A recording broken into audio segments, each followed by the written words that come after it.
اسرا بعبدہ، پاک ہے وہ ذات جو لے گئی اپنے بندے کو راتوں رات مسجد اقصیٰ سے مسجد حرام سے مسجد اقصیٰ۔ اگر یہ بات کسی انسان کی طرف منسوب ہوتی تو بات اور تھی، اگر یہ فعل حضور کی طرف منسوب ہوتا کہ حضور گئے تو بات اور تھی کہ میں آیا نہیں لایا گیا ہوں، حضور گئے نہیں لے جائے گئے ہیں، اور لے جانے والے وہ ذات ہے سبحان الذی اسرا، وہ پاک ہے ہر عیب سے، ہر نقص سے، ہر ذوق سے، ہر کوتاہی سے، وہ منزہ ہے، اعلیٰ ہے، عرفہ ہے، بالا تر ہے، لہذا اس کی قدرت سے یہ ہرگز بعید نہیں کہ وہ اپنے بندے کو راتوں رات مسجد حرام سے مسجد اقصیٰ اور پھر مسجد اقصیٰ سے سدرۃ المنتہا تک لے جائے اور واپس لے آئے اور پھر مسجد حرام میں پہنچا دے۔ اور بعض روایات میں آتا ہے کہ وضو کا پانی ابھی بہ رہا تھا اور کنڈی جو ہے حضور کے مکان کی وہ ابھی ہل رہی تھی، معلوم ہوا وقت نہیں ہوا۔ میں کچھ بیان کروں گا، میرے بیان کرنے میں کچھ کمی اور بیشی ہونے کا اندیشہ۔ اگر ہم اتنے خوش قسمت ہیں کہ وہ واقعہ ہمارے پاس ایک مفصل حدیث کی شکل میں موجود ہے، اور حدیث بھی دوسرے یا تیسرے طبقے کی کتابوں کی نہیں، متفق علیہ، جس میں روایت جیسا کہ میں نے عرض کیا جس کا پایا تقریباً قرآن کے برابر، اور اس حدیث کے راوی ہیں حضرت مالک ابن صعصع رضی اللہ تعالی عنہ۔ ان کے بارے میں ایک بات ہے بڑی اہم، وہ نوٹ کر لیجئے۔ یہ انصاری صحابی ہیں، ان میں سے نہیں ہے کہ جنہیں حدیثیں بیان کرنے کا کوئی زیادہ شوق رہا ہو، یہ غالباً واحد حدیث ہے جو انہوں نے بیان کی، اور انہیں اس سے نہایت شغف تھا، نہایت محبت کے ساتھ انہوں نے اس کو محفوظ کیا تھا، اس کے ایک ایک لفظ کی حفاظت کی۔ چنانچہ بعض دوسرے وہ صحابہ بھی جنہوں نے خود حضور سے یہ بات سنی ہوئی تھی،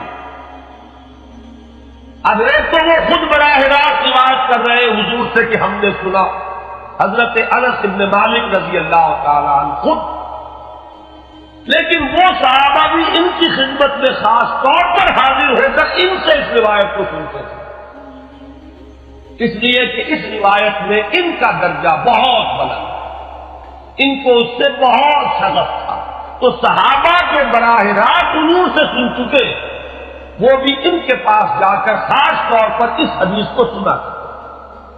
چنانچہ یہ روایت جو متفق علیہ ہے، یہ امام بخاری جو اس کو لائے ہیں عن قتادہ عن انس بن مالک عن مالک بن صعصع رضی اللہ تعالی عنہ، حضرت انس بن مالک سے روایت موجود ہے مسلم شریف میں براہ راست ان سے، لیکن یہ اس روایت کو بیان کر رہے ہیں حضرت مالک ابن صعصع رضی اللہ تعالی عنہ کے حوالے سے۔ روایت کیا ہے؟ ان النبی صلی اللہ علیہ وسلم حدثهم عن لیلۃ اسری بہ۔ اب دیکھیے یہ مرفوع حدیث ہو گئی، حضرت صعصع بیان فرما رہے ہیں کہ نبی اکرم صلی اللہ علیہ وسلم نے خود ہمیں سنایا، وہ حالات و واقعات سنائے جو اس رات کو پیش آئے جس رات سے انہیں لے جایا گیا۔ قال بینما انا فی الحطیم وربما قال فی الحجر۔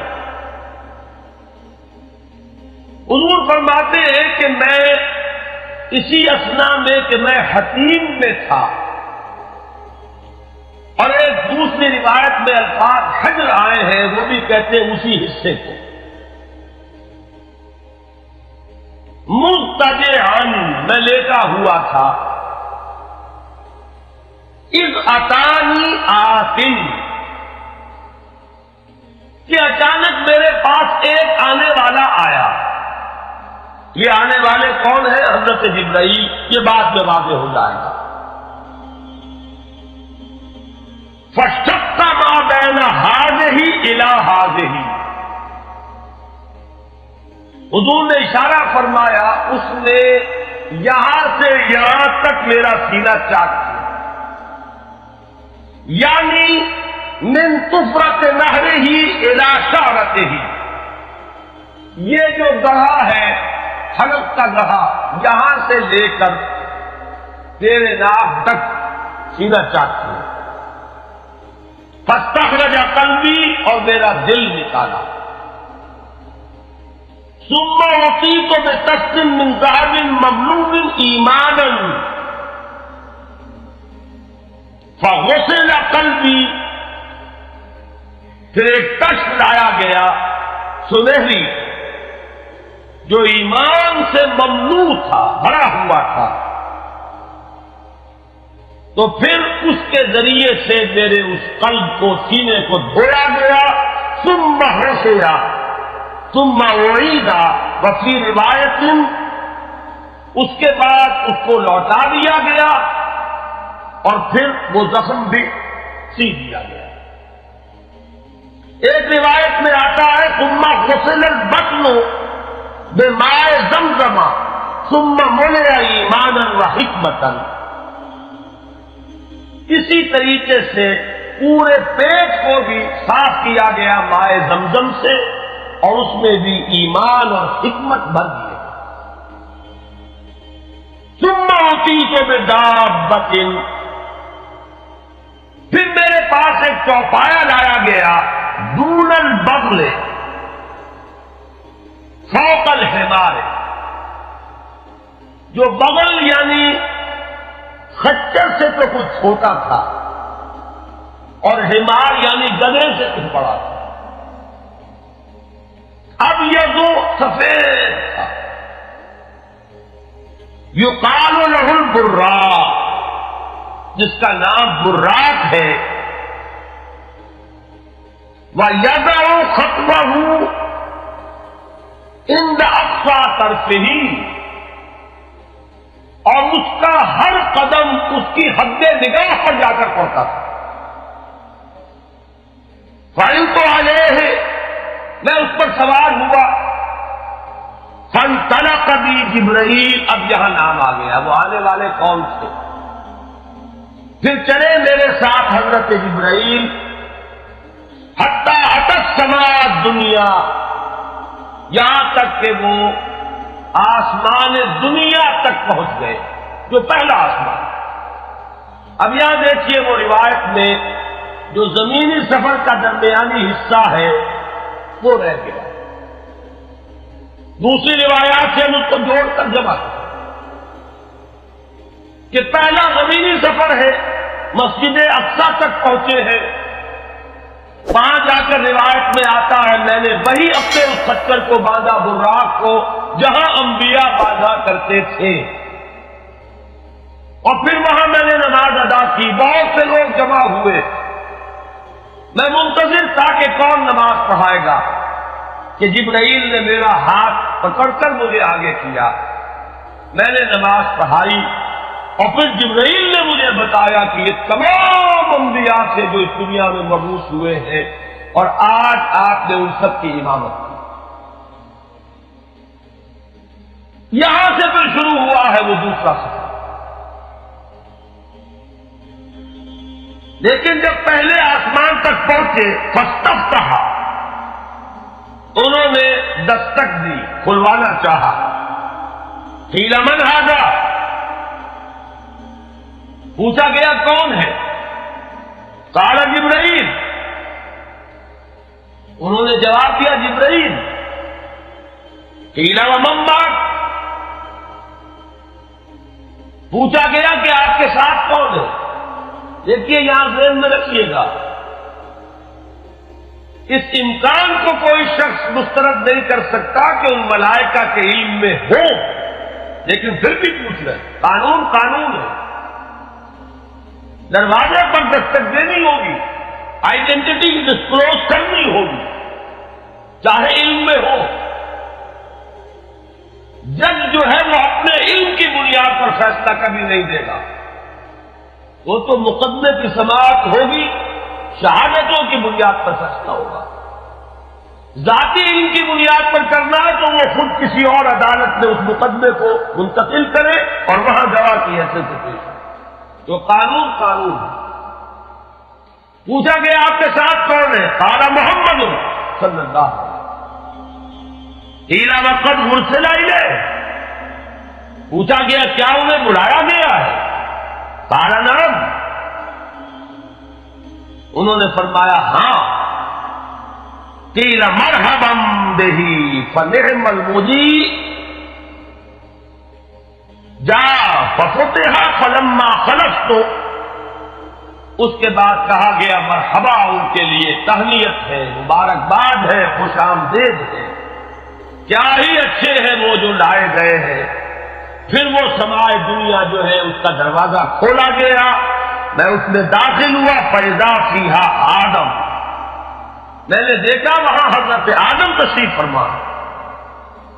فقال ھذا ابوک، جبرائیل نے کہا یہ آپ کے جد امجد ہے، فسلم علیہ، ان کو سلام کیجئے، فسلمت علیہ، میں نے انہیں سلام کہا، فرد السلام، انہوں نے سلام کا جواب دیا، ثم قال مرحبا بالابن الصالح والنبی الصالح، خوش آمدید ہے، مرحبا ہے صالح بیٹے اور صالح نبی۔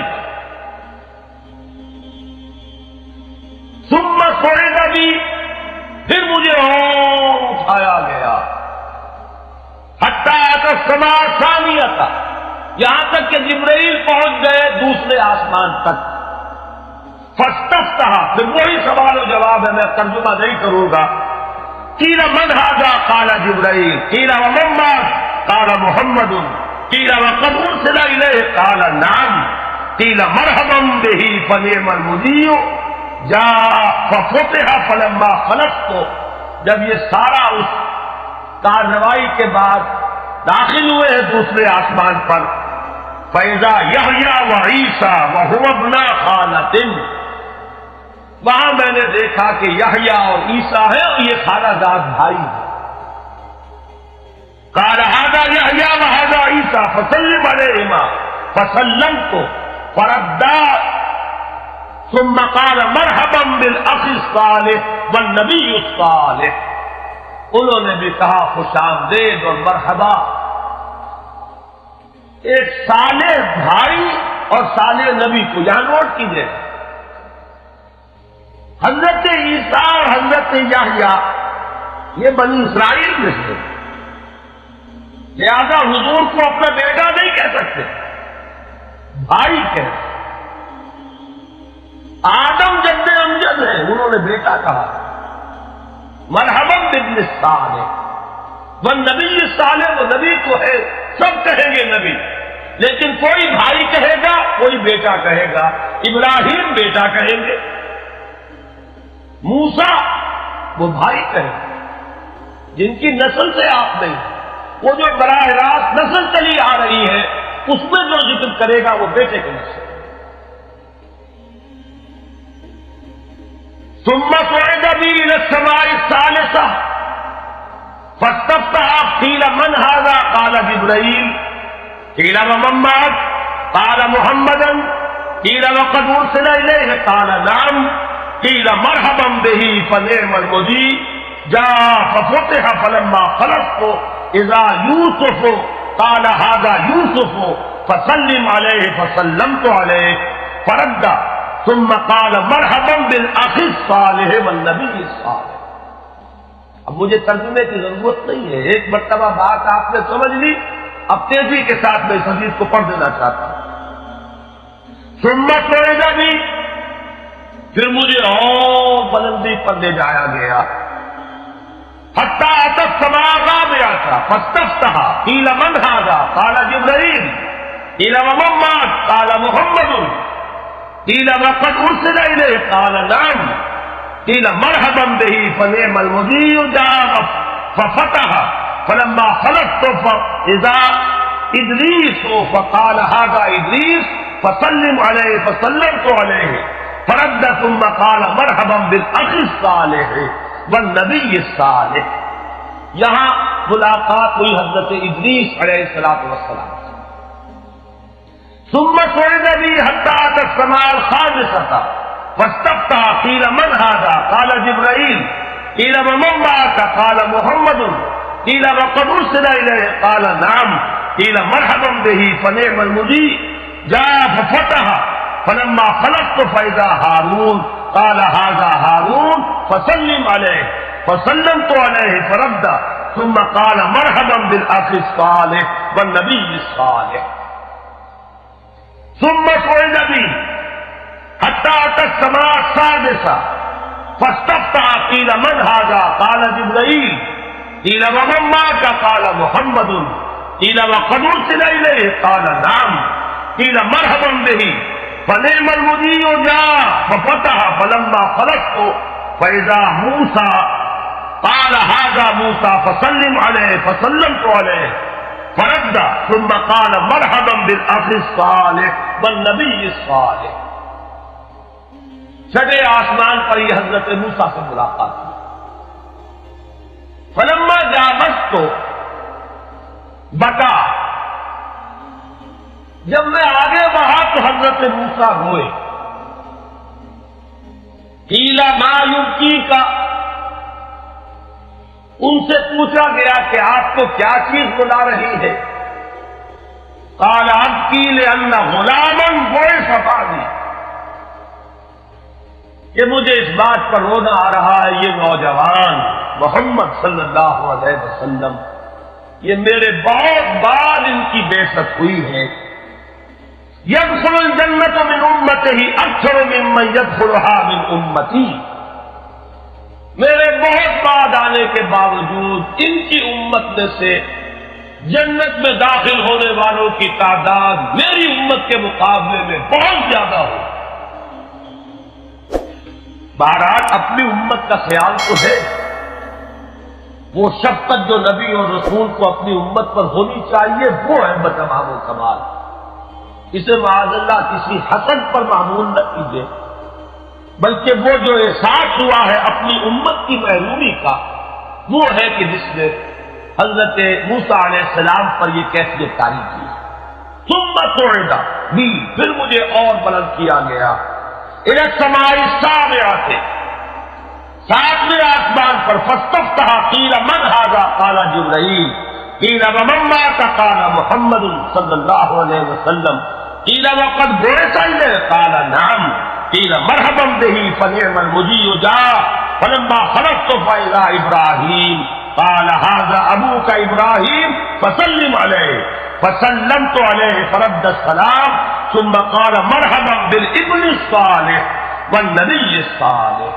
حضرت ابراہیم نے پھر استقبال کیا، خوش آمدید صالح بیٹے اور صالح نبی کے لیے۔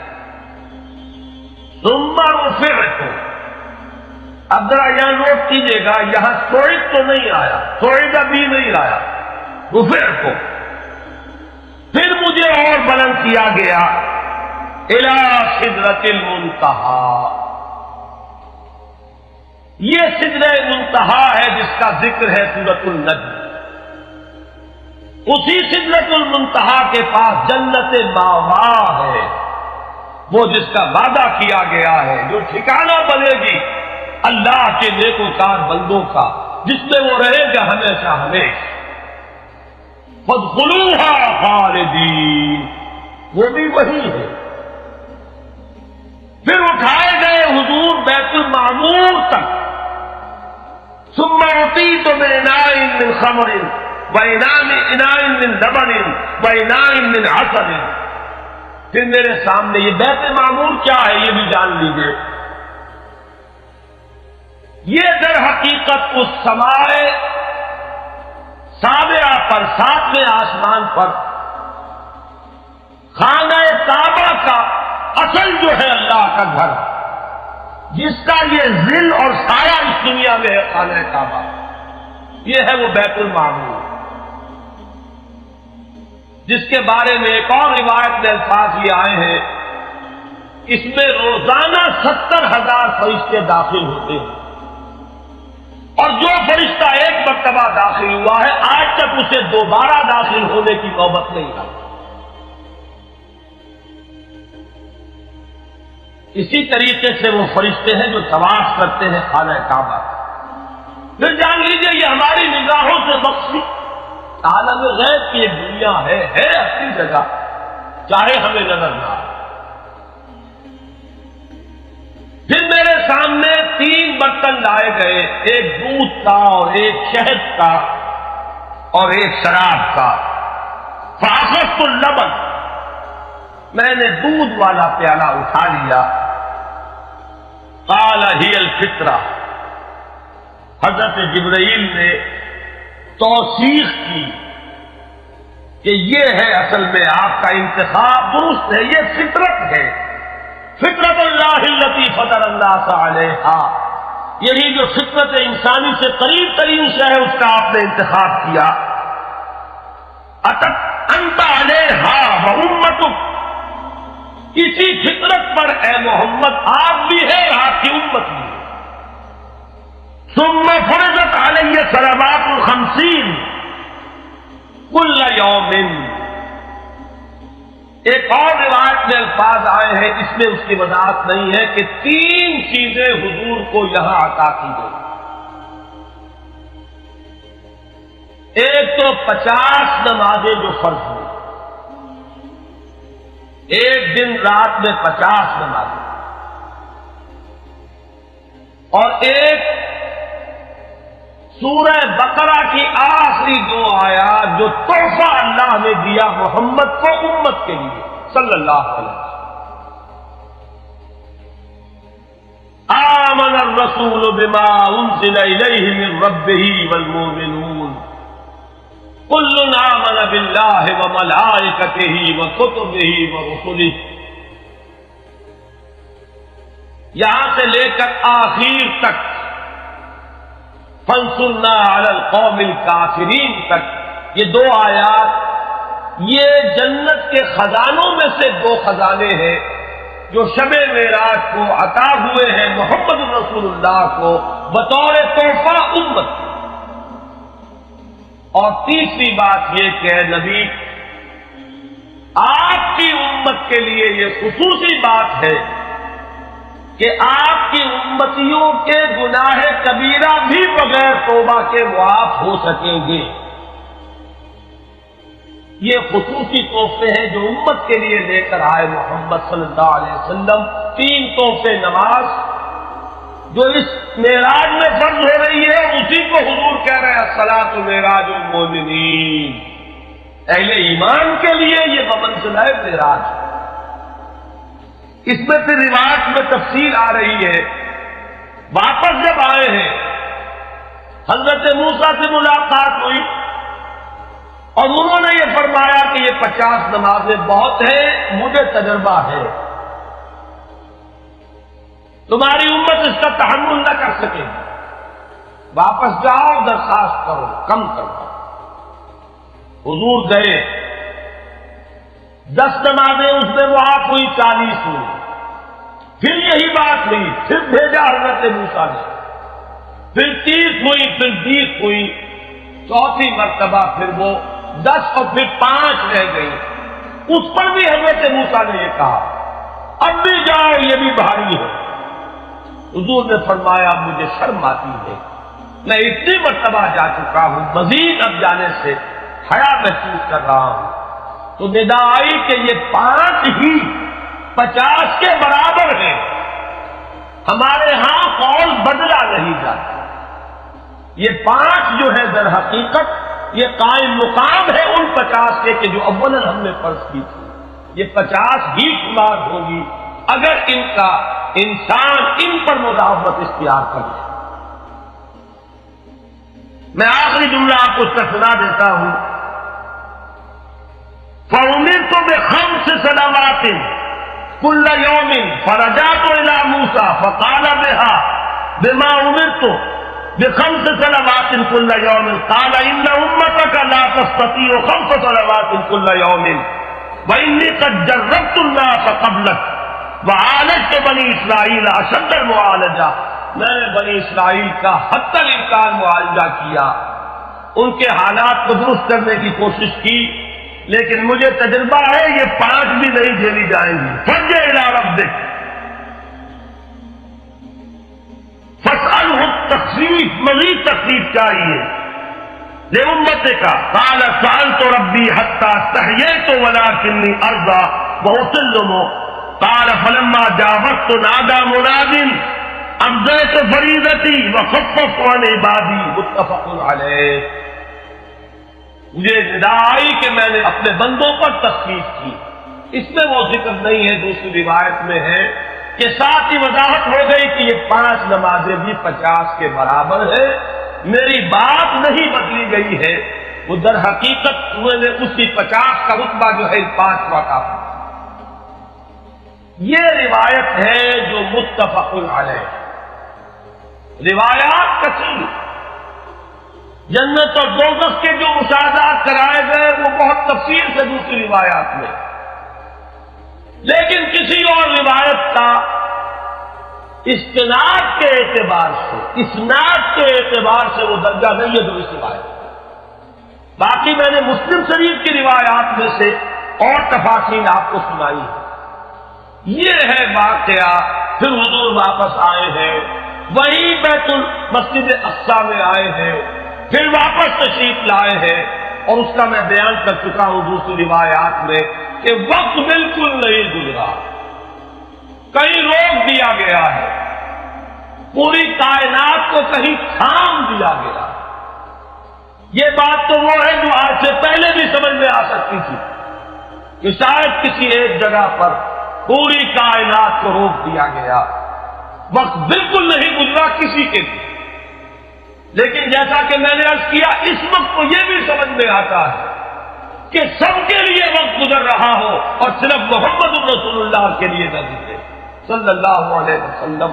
آج یہ بات بھی سمجھ میں آ سکتی ہے، لیکن یہ ہے کہ قرین قیاس وہی پہلی بات ہے کہ اس میں پورے اس وقت کے لیے وقت کی رفتار کو روک دیا گیا ہو. وہ مصرع یاد آ گیا کہ آگے بڑھو یا وقت کی رفتار روک دو. تو یہ وقت کی رفتار ہے جو محمد رسول اللہ صلی اللہ علیہ وسلم کے لیے ہوتی ہے. اس کے بعد جو ہنگامہ ہونا چاہیے تھا وہ ہوا. صبح جب حضور نے فرمایا کہ یہ میرے ساتھ واقعہ پیش آیا ہے تو جو رد عمل ہونا چاہیے تھا وہ ہوا. یہاں تک بھی ہوا ہے کہ بہت سے مومنین صادقین متزلزل ہو گئے. مشرکین نے، کفار نے بغلیں بجائی کہ اب ہمیں موقع مل گیا. معلوم ہوتا ابھی تک تو شک ہی کی بات تھی کہ ان کو کچھ خلل دماغی کا عارضہ ہے، اب تو ثابت ہو گیا، کسی شک کو صبح کی گنجائش نہیں. چنانچہ اب آپ اس کا اندازہ کیجئے، یہ واقعہ مکے میں بیٹھ کر بیان کیا جا رہا ہے، امتحان لیے گئے. اچھا اگر گئے تو تم بتاؤ مسجد اقصی کے ستون کتنے ہیں، وہاں کی کھڑکیاں کیسی ہیں؟ حضور فرماتے ہیں، ایک حدیث موجود ہے کہ میں گھبرا گیا، اس لیے کہ کس کو یاد رہتا ہے. مسجد اقصی میں جا کر حضور ستون تو نہیں گر رہے تھے، لیکن یہ کہ جب پوچھا جا رہا ہے تو مجمع میں تو ہو سکتا ہے کہ تالی پٹ جائے کہ اچانک اللہ تعالی نے میرے سامنے مسجد اقصی کو کر دیا. اب میں دیکھ کر بتا رہا ہوں اور لوگ دنگ ہو رہے ہیں. اب دیکھیے وہ مشاہدہ جو میں نے عرض کیا تھا، مشاہدات بے شمار ہے. جنت سامنے لے آئی جاتی ہے اور آگ سامنے لے آئی جاتی ہے، جہنم سامنے لے آئی جاتی ہے، مسجد اقصی سامنے لے آئی گئی، جن میں سے ہر سوال کا جواب حضور نے مشاہدے سے دیا. اسی ضمن میں وہ واقعہ آتا ہے کہ حضرت ابو بکر کے پاس گئے لوگ دوڑے دوڑے. وہ یہ سمجھتے تھے کہ اگر یہ پالا ہم مار لیں تو پھر ہماری جیت ہے. ابو بکر کو اگر ہم متزلزل کر دیں تو پھر گویا کہ ہمارے لیے کوئی اور پرابلم نہ رہے. روایت میں آتا حضرت ابو بکر نے بھی سن کر ایک دفعہ جھرجھری لی، لیکن صرف ایک سوال کیا، کیا واقعی وہ یہ فرما رہے ہیں؟ لوگوں نے خوش ہو کر کہا، تالیاں بجائے ہاں ہاں کہہ رہے ہیں، چلو ہم لے چلتے. انہوں نے سمجھا کہ ہمارا وار جو ہے کارگر ہوا، واقعی کو تزلزل ہے. لیکن اگلا جواب ابو بکر کا یہ تھا، اگر وہ کہہ رہے ہیں تو 100% درست کہہ رہے ہیں. میں روزانہ یہ مانتا ہوں کہ فرشتہ آسمان سے ان کے پاس آتا ہے، تو اگر ایک مرتبہ انہیں آسمان پر لے جایا گیا تو یہ کون سی بات ہے؟ یہ ہے وہ دن کہ جس کے بعد صدیق اکبر شمار ہوئے ہیں ابو بکر صدیق.